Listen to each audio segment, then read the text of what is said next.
The great aims of life is to achieve your own peace of mind. And the reason why so few people have peace of mind is because they don't set it as an important enough goal. And if they do, they don't take the time to understand what stands between them and peace of mind. Now, we talked earlier about one of the major obstacles, or major pairs of obstacles, are negative habit patterns. The fear of failure, the fear of rejection. Those rob us of an enormous amount of peace of mind. We also talked about feelings of guilt, feelings of inadequacy, feelings of worthlessness, feelings of undeservingness, and so on. They also rob us of peace of mind. And I want to talk in this session about the last, if you like, key to this discussion on negative emotions, what we call negative imagination. Now, the word negative imagination comes from an extensive body of literature that was written at the beginning of the century, but they found that negative imagination is something that we create in ourselves that causes us an enormous amount of stress and distress, if you like. Negative imagination creates fear. And one of the best definitions of fear that I've seen lately is what is called fantasized experiences appearing real. Fantasized experiences appearing real. In other words, these are experiences which we create in our minds and our imaginations, and we dwell upon them, and the more we dwell upon them, the more real they become to us. It's like I have 3 little children, and if I let them watch a scary movie, even if they insist upon it, they begin to feel that there are scary creatures under their beds and in their cupboards and so on. Is these fantasized experiences become real. And at one time, with little Michael, we couldn't get him to sleep in his bedroom at all because he was convinced that there were monsters in there. What do we call negative imagination? Well, another word for it is worry. Worry is a sustained form of fear caused by indecision. Worry is a sustained form of fear caused by indecision. Now, what does that mean? It means that when we make decisions, we do away with worry. A study was done some years ago where many thousands of people were surveyed and asked what were they worrying about at the current time. And they accumulated it all up, and they found this is what people worry about. 40% of the worries that people had were things that never happened. When they went back later, they found that the things they were worried about would never happen. They were going to be late, or they'd lose a job, or they wouldn't work out on a date or a relationship. The next figure, 30%, were things that were in the past, that had already happened and nothing could be done about. There were 12% of worries were worries about health. In most cases, needless worries. The thought that they had a pain or an illness or an ailment or something else that didn't turn out to be true. 10% of the things people worried about were petty worries. They were worried about whether or not they had enough change in the parking meter, whether or not someone would phone them. Really irrelevant worries. Only 8% of the worries were about anything substantial at all, and of those 8%, half, or 4%, were totally outside the control of the person. They were worried about whether Red China would invade northern Vietnam and things like that. I think the things that the person could have nothing to do about anyway.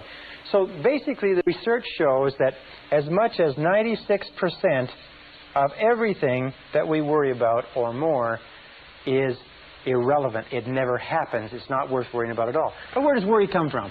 Well, worry comes from a worry mentality. As a matter of fact, if you were brought up in a family where your mother or father was a worrier, they worried all the time, then you're probably a worrier too. It's a conditioned response. You saw them worrying, you want to be like your mommy and daddy because they're the most important people in your world, so you worry too. And I've seen little kids 4 and 5 years old that are really good, accomplished worriers, and they and their parents will sit together and worry, even though there's nothing involved. But it's fantasized experiences appearing real. Our job is to eliminate worry, and I'd like to give you 2 or 3 simple ideas that you can use. Number 1, which is one of the most popular of all, is just simply this. It's live one day at a time. Live one day at a time. Is don't worry about what might happen tomorrow. Don't worry about what may happen a year from now or 6 months from now. Just do the very best you can right now. There's a beautiful line from Teddy Roosevelt. He said something to the effect that do what you can where you are with what you have, and don't worry about the rest. Do what you can where you are with what you have, and don't worry about the rest. Live one day at a time. Just worry about getting through today and taking care of today. And as the Bible says, let the morrow take care of itself. Sufficient unto the day are the cares thereof. Number 2 key to dealing with worry, and I have an enormous number of challenges that I face in my business life, is get the facts. This is so important. Get the facts.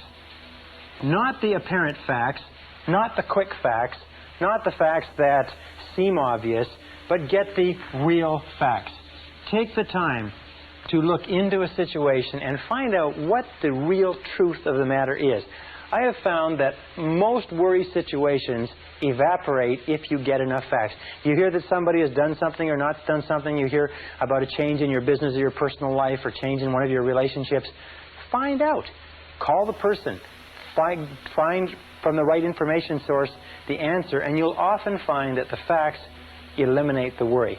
Most people who worry are people who would much rather worry than take the time to ask and find out what exactly is going on.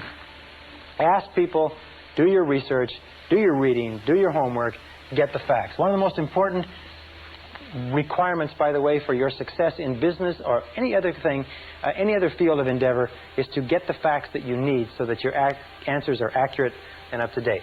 Now, the third method is what I call the worry buster. The worry buster is a word or an expression that came from one of our graduates. He said this expression literally saved his business and saved his mental health. It's one of the simplest of all techniques, and it is just dynamite. It consists of 4 steps. All right, step number 1 is when you have something on your mind, define it clearly in writing. Define it clearly in writing. Sit down, take the time to write it out and say, what exactly is it that I'm worried about? And sit down and write it out. I am worried about this, and describe the situation exactly the way you see it. In medicine, they say that accurate diagnosis is 50% of the cure. Accurate diagnosis, defining it clearly in writing, is 50% of the cure. Now, an important point here is sometimes when you have what seems to be an overwhelming problem, you have more than one problem. You have what is called a cluster situation, where you have 2 or 3 or 4 problems all together. If you define it clearly in writing, sometimes you can write it out, 1, 2, 3, 4, that there are several little problems that are all together that are worrying you. And sometimes if you eliminate one of those difficulties, the rest of them evaporate. Sometimes one problem in a cluster of problems is the key, and all the others become irrelevant. So be alert to that, but define it clearly in writing. Number 2 is once you define it clearly, this is the key. Determine the worst possible outcome. Determine the worst possible outcome. In other words, ask yourself, what is the worst possible thing that could happen as a result of this situation? Left to itself, if the worst happened, what would it be? Determine the worst possible outcome. Now, an interesting thing happens here. We find that in worry, we are not worried or stressed by the event. An event does not trouble us. What troubles us is anticipation of an event, and the resistance that we put up psychologically, wishing, hoping, praying that it doesn't take place. If psychologically we determine the worst possible outcome in writing, and you say the worst possible thing that can happen is this, and we make it concrete and we put it down on paper, you will find a remarkable thing. Your worries disappear. They just seem to evaporate as soon as we define the worst possible outcome. The stress comes from not wanting to face what it could be. We talk about this later, but it's the psychological phenomenon of denial. We deny, we don't want to put off. For instance, you have an investment, and the investment is getting worse and worse. So you have to say to yourself, what's the worst thing that can happen with this investment? And the worst thing is that you lose it all. Once you say, I lose it all, suddenly you're not so worried about it anymore, because, it just may happen. The third step, or let me go back a second. With regard to a relationship, sometimes we're in a relationship that's very unhappy, and we say, well, what's the worst thing that can happen here? The worst thing that can happen here is that you lose the relationship. The relationship disappears. Then you have to ask yourself, will that kill me?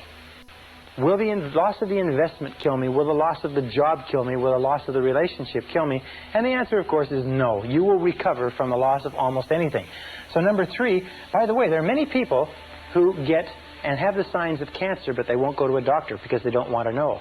The stress of not knowing actually exacerbates the course of the disease, and finally when they do have to go to a doctor, it's gone so far the doctor can't save them. But the stress of not facing the possibility keeps them away from a doctor long past the point where a doctor could help them.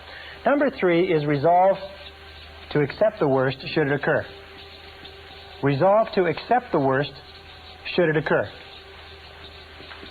This is not passive and this is not fatalistic. Just say, if nothing could be done and this were to happen, I will accept it. I have a saying which I use that is, what cannot be cured must be endured.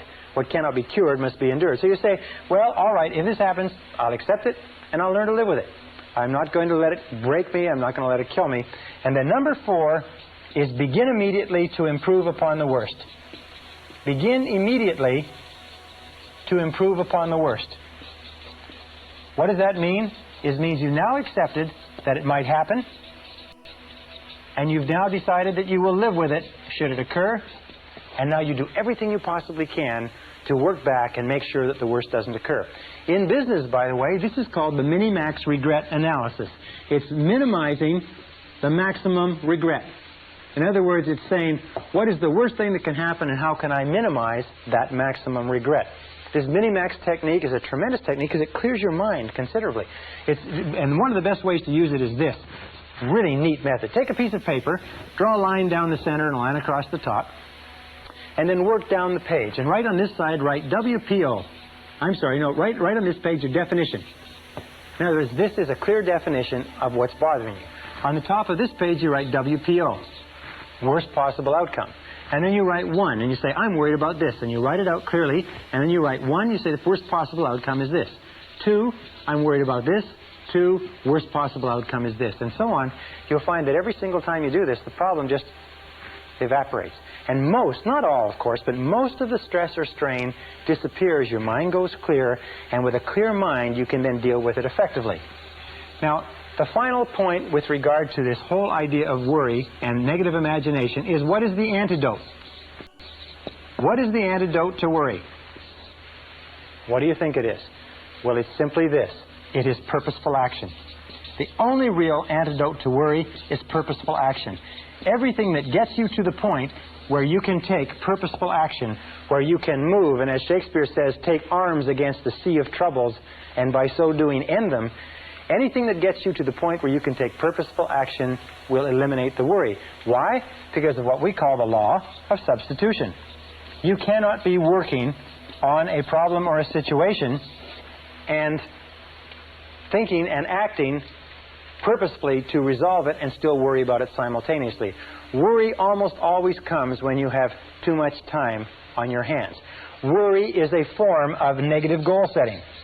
Remember we talked about the law of concentration? It says whatever you dwell upon grows. Well, whenever you have a worry situation, what do you find yourself doing?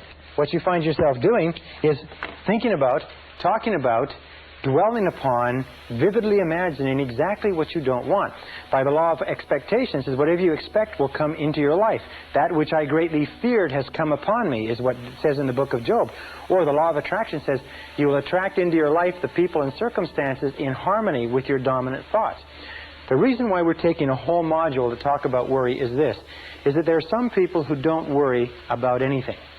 This method, by the way, of determining the worst possible outcome, the worry buster, is also a tremendous method for decision making. When you go into any situation where you have to make a decision one way or another, the first question you should sit and ask, once you've analyzed it, is what's the worst thing that can happen? I remember the great J. Paul Getty, who at one time was one of the richest men in the world, said that this method of determining the worst possible downside was used by him as a decision-making method into every business deal he went to. What he went into, what he would do is he would say, no, what's the worst thing that can happen? And then he would make sure that the worst didn't happen. So make the decision right now that you're going to eliminate worry, fantasized experiences appearing real, that you're going to accept the worst possible outcome should it occur, and now get busy, do everything humanly possible to take constructive action to eliminate the worry situation and do away with it. That's the key to eliminating the final of the worst of our negative emotions.